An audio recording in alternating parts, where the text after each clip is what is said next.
इंदौर के एक नौजवान ने मकर संक्रांति पर आसमान को राममय बनाने के लिए एक अनूठा आइडिया निकाला और भगवा पतंग के साथ राम ध्वज को आसमान में उड़ान दे डाली।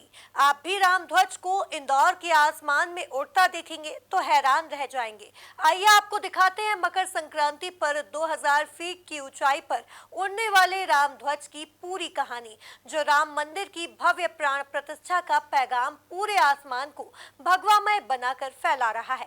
देखिए एमपी न्यूज की एक्सक्लूसिव रिपोर्ट।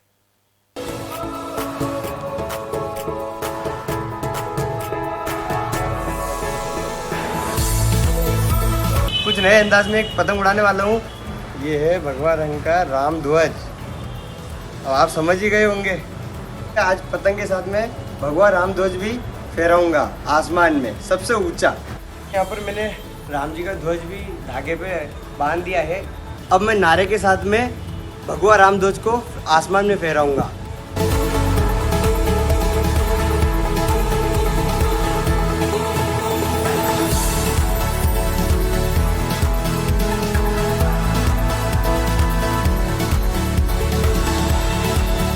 भारत में हर घर भगवा लहराएगा।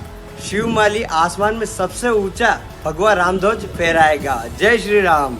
राम ही है दुनिया और राम ही है आसमान। छूना है जब आसमान तो बना दो आसमान को भी भगवा और फैला दो राम ध्वज। कुछ ऐसे ही संदेश के साथ इंदौर के एक नौजवान ने कमाल कर दिया है। मकर संक्रांति पर उसने राममय पतंग बना दी है और राम ध्वज पतंग के साथ अब वो खुद हमारे से मुलाकात करने के लिए जा पहुंचा है।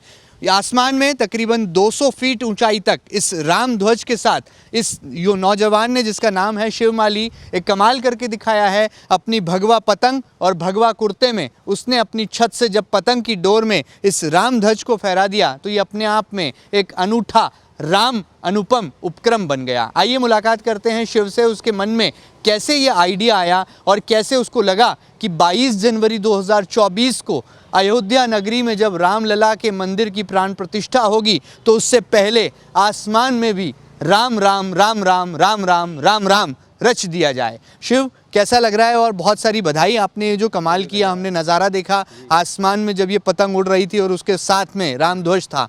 कैसे मन में ये विचार आया, आइडिया आया और कैसे इसको तैयार किया? कितने दिन की मेहनत है ये? सबसे पहले तो मैं नारा बताना चाहूँगा। जो मेरा नारा है, भारत में हर घर भगवा लहराएगा। शिवमाली आसमान में सबसे ऊंचा भगवा राम ध्वज फहराएगा।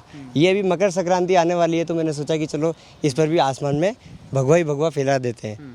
तो फिर दोस्तों, अभी जैसे कि अभी 2024 चल रहा है, अभी 22 तारीख आने वाली है और राम जी की स्थापना होने वाली है। तो उसी उपलक्ष्य में मैंने सोचा कि कुछ नया करते, संक्रांति को भी अपन कुछ नया बना देते हैं। मतलब पतंग तो हर कोई उड़ाता है, पतंग के साथ भी कुछ नया होना चाहिए।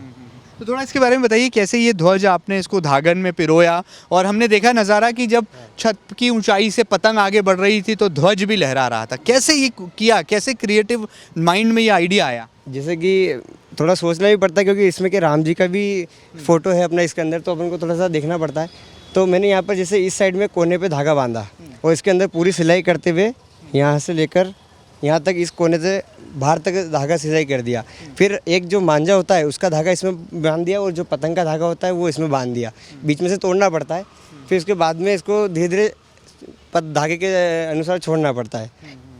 कि राम जी भी आपके जीवन में प्रभाव डालते हैं, क्योंकि भगवा रंग तो आपने खुद पहन रखा है। भगवा रंग तो पहना है क्योंकि भगवा ही भगवा छा रहा है, तो क्या भगवा का तो जोश होना भी चाहिए पूरे संसार में। अभी मैंने जैसे अभी इंदौर के अंदर प्रभात फेरी थी, वहाँ पर भी मैंने जोश देखा इंदौर का। तो मतलब हो सकता है कि 22 जनवरी को बहुत ज़्यादा तहलका हो और 22 जनवरी को भी कुछ नया करने का हो सकता है मेरा। अभी तो संक्रांति है तो ये वाला करके देख लेते हैं, ताकि जैसे मैं कर रहा हूँ ऐसा हो सका कि और किसी ने भी करा तो मतलब आसमान में भी भगवा ही भगवा छाएगा। तो आप चाहते हो कि बच्चा बच्चा भगवान राम का हो, ये धुन जो है सुनाई दे, बिल्कुल देना चाहिए। तो आसपास के लोगों का क्या कहना है जब आपकी पतंग को देखते हैं और उसके साथ में राम ध्वज उड़ता है, तो क्या कह रहे हैं लोग? अभी तो सिर्फ वो हैरान हो जाते हैं, मतलब देख करके कि ये ऐसा कैसे हो रहा है। ये नई चीज़ होती है तो उसको देखने में रह जाते लोग। विचार तो बाद में से बाद में करते हैं, क्योंकि मैं तो पतंग उड़ाने में रहता हूँ, किसी की बात सुनना ही नहीं देती वहाँ पर ये है कि देखते रहते लोगों ने, बस उत्साहवर्धन करते हैं कि हाँ चलो बढ़िया कर रहा है, ये कुछ तो नया है और कॉलोनी का नाम कर रहा है, गाँव का नाम कर रहा है अपने।